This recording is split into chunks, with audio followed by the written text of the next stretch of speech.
স্বাগতম সবাইকে নতুন আরেকটি ভিডিওতে। আপনারা ইতোমধ্যে থাম্বনেল দেখে বুঝতে পেরেছেন যে আজকে কি বানাচ্ছি। আমরা আজকে ব্যবহার করেছি 555 মোটরটি, যেটা কিনা আপনি যেকোনো মোটরের দোকানে খুব সহজেই কিনতে পাবেন এবং দামেও খুব সস্তা। এই মোটরটি 12 ভোল্টের একটি মোটর, আরপিএম বেশ ভালোই। এটার যে শাফটটি রয়েছে এটা 3.17 মিলিমিটার। এটা 12 ভোল্টের যেকোনো অ্যাডাপ্টার দিয়েই এটা চালানো সম্ভব। আজকে আমরা এটা দিয়ে ড্রিল মেশিন বা কাটিং মেশিন বানিয়ে দেখাবো। এই মোটরের সঙ্গে আপনার ব্যবহার করতে হবে আমাদেরকে এই ধরনের কিছু ড্রিল চাক পাওয়া যায়, যেটা অ্যাভেলেবল মার্কেটে। এটার সঙ্গে বেশ কিছু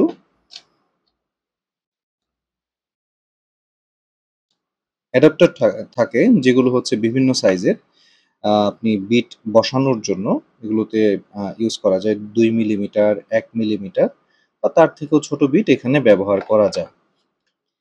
এটা খুব সহজেই এখানে সেট করে ব্যবহার করা যায়। আমরা দেখি এটাতে একটু সেট করে কেমন লাগে। এই আ চাকগুলো বিভিন্ন সাইজের পাওয়া যায়, বিভিন্ন মাপের পাওয়া যায়। আমরা 3.17 যেহেতু আমার মোটরের শাফট সাইজ, আমরা তাই 3.17 মিলিমিটারের ড্রিল চাকটি নিয়েছি। এটার দুপাশে স্ক্রু আছে, স্ক্রুগুলো টাইট করেই আমরা হচ্ছে এটাকে লাগিয়ে নেব।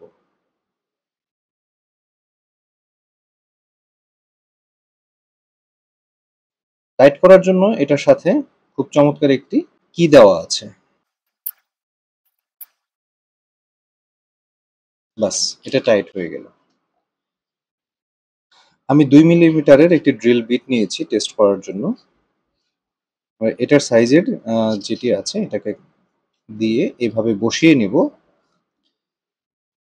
তারপর উপরের কভারটি জাস্ট টাইট করে নিলেই হয়ে গেল আমাদের ড্রিল মেশিনটি।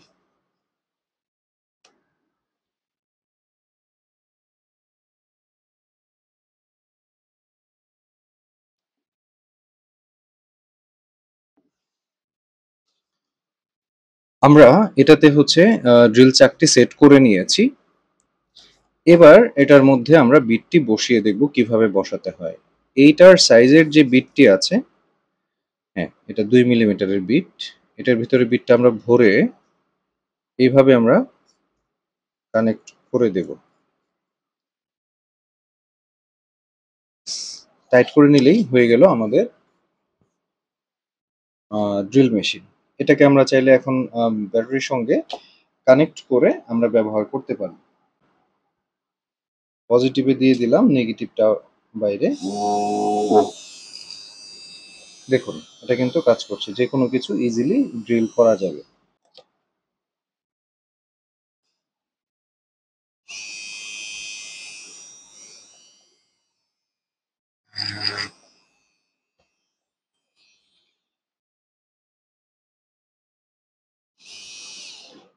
আমরা এটা দিয়ে ড্রিল করে দেখাই।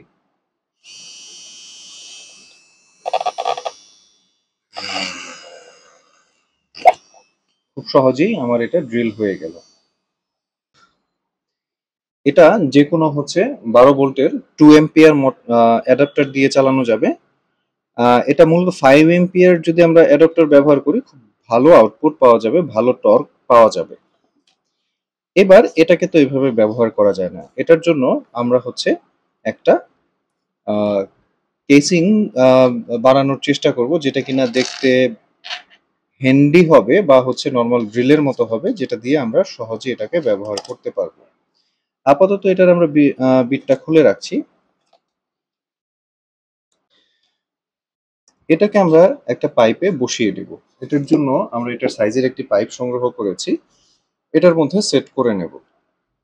পাইপটা আগে থেকে আমরা এটার মাপ মতো কেটে নিয়েছি, যেটাতে আমাদের কাজ করতে সুবিধা হয়।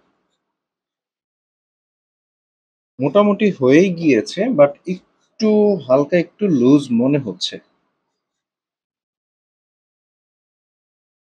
হালকা একটু লুজ মনে হচ্ছে। এটার জন্য আমরা যেটা করতে পারি, আমরা একটু স্কচ টেপ এটার মধ্যে, মেডিকেল টেপ এটার মধ্যে পেঁচিয়ে নিচ্ছি একটা লেয়ার।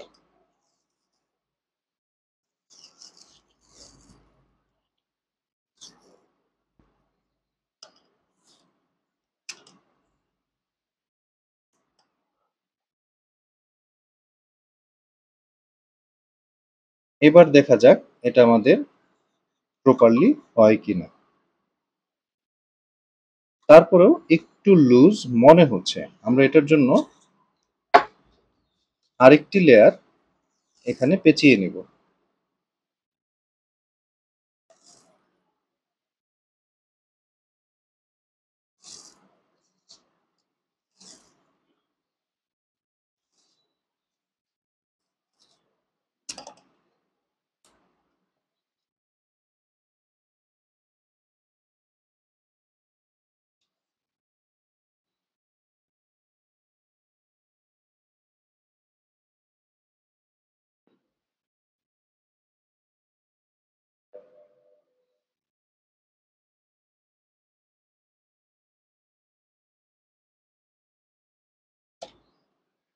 খুব সুন্দরভাবে এটি এখন আটকে গেল।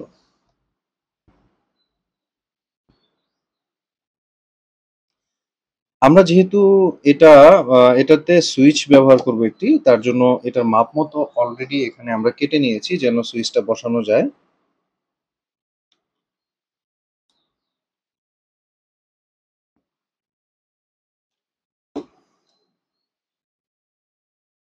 সুইচটা বসানোর জন্য আমরা এটার পজিটিভ তারটি বাইরে বের করে নিব। আর এটাকে আমরা কানেক্ট করার জন্য দুই পাশে এরকম দুটো চাকতি ব্যবহার করব, যেটা আমরা আগে থেকে কেটে নিয়েছি এই প্লাস্টিক থেকেই।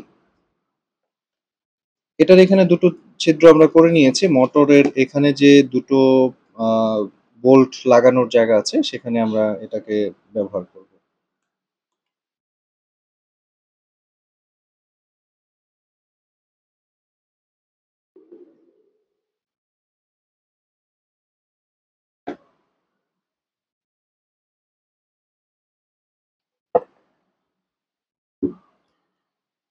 আর এই পাশে আমরা একটি ডিসি কানেক্টর ব্যবহার করব আমাদের চার্জিং অ্যাডাপ্টরটি কানেক্ট করার জন্য। ঠিক এটা এভাবে কানেক্ট হবে। এটাকে আমরা সেট করব ঠিক এই পাশে।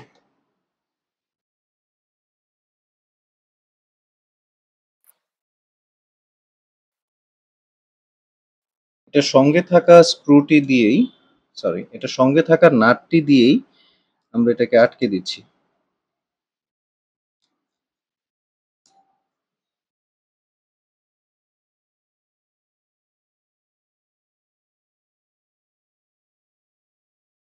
হাতেই বেশ শক্ত করে লাগানো হয়ে গেল এটাকে।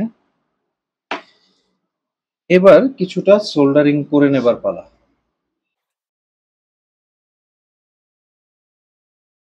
আমরা নেগেটিভ ওয়্যার দুটো কানেক্ট করে নিচ্ছি একসঙ্গে।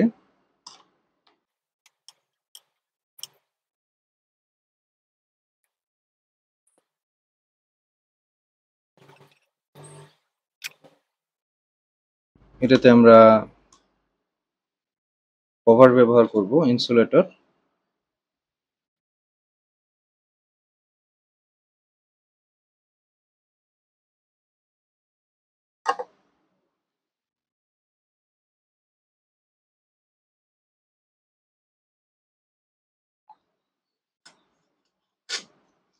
ব্যাস, হয়ে গেল।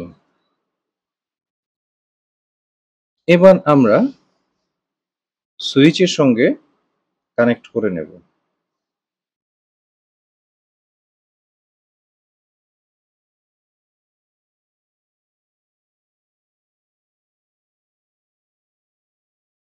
সবগুলো কানেকশন আমাদের সেট করা শেষ।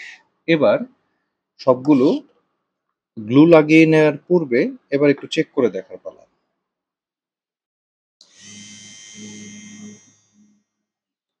কাজ করছে। এবার এটাকে আমরা গ্লু লাগিয়ে দিতে পারি। এটার জন্য আমরা কেবলগুলোকে হচ্ছে ভিতরে পাঠিয়ে দিব।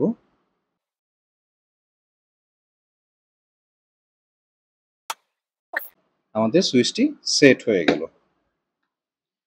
এবার এই অংশটুকু আমরা গ্লু করে দেব।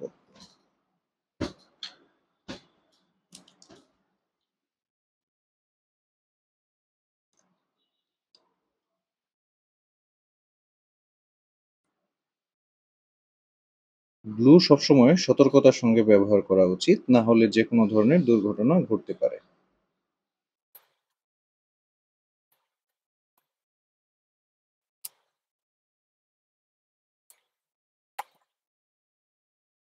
জাস্ট একটু সময় হোল্ড করলেই গ্লুটা ব্যাস আটকে গেল।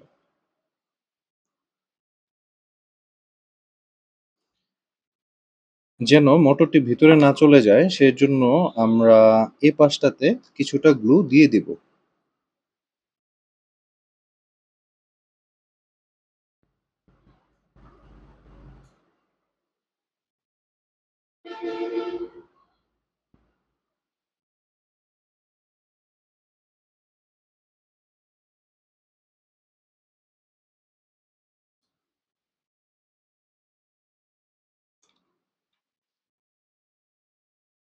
পাশাপাশি আমরা এই বর্ডারটিতেও কিছু গ্লু দিয়ে দিব, একবারে প্লাস্টিকটি আমরা আটকে দেব উপরে একসঙ্গে।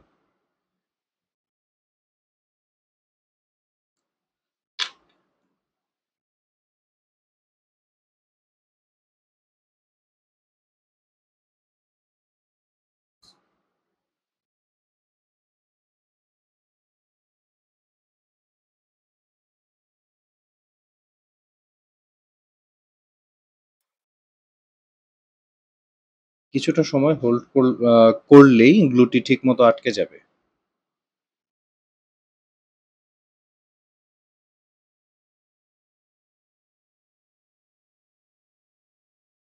বাস, রেডি হয়ে গেল আমাদের খুব সুন্দর হ্যান্ডি একটি ড্রিল মেশিন। এটাকে এখন চাইলে হচ্ছে বা পরবর্তীতে আমি যেটা করব, এটাকে সুন্দর ফিনিশিং করে এটার উপর কালারটা আমরা চেঞ্জ করে দেব। এবার আমরা একটু এটার মধ্যে কানেক্ট করে দেখি আমাদের সেই ড্রিল চাকটি আগের।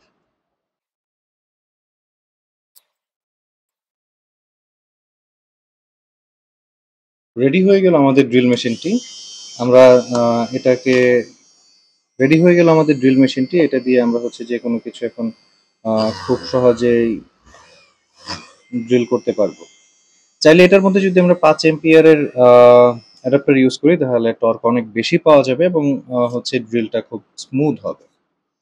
আমরা চাইলে হচ্ছে শুধু ড্রিল নয়, এই সেটটি কিনে এই সেটটি ব্যবহার করে আমরা হচ্ছে কাটিং মেশিন হিসেবে ইউজ করতে পারি। যেগুলো ছোট কাঠ অথবা হচ্ছে পিভিসি আমরা এটা কাটতে পারবো এই টুলটি দিয়ে। এটার সাথে আসে এরকম একটি মাউন্ট অ্যাডাপ্টার, যেটা আমরা হচ্ছে ঠিক এখানে ড্রিলের মতো কানেক্ট করতে পারবো। আর এরপরে ব্লেডটা এখানে সেট করে কাটিং মেশিন হিসেবে ব্যবহার করা যায়। আমরা পরবর্তী ভিডিওতে এটা কাটিং করে দেখাবো। এবার ড্রিল মেশিনটিকে কার্বন ফাইবার স্টিকার দিয়ে র্যাপিং করে দিয়েছি সুন্দর করে, যেটা দেখতে এবার বেশ স্ট্যান্ডার্ড মনে হচ্ছে বা খুব সুন্দর লাগছে। তো কেমন হলো আমার এই প্রজেক্টটি, ড্রিল মেশিনটি দেখতে কেমন লাগছে কমেন্ট করে জানিয়ে দিবেন। ধন্যবাদ সবাইকে ভিডিওটি দেখার জন্য।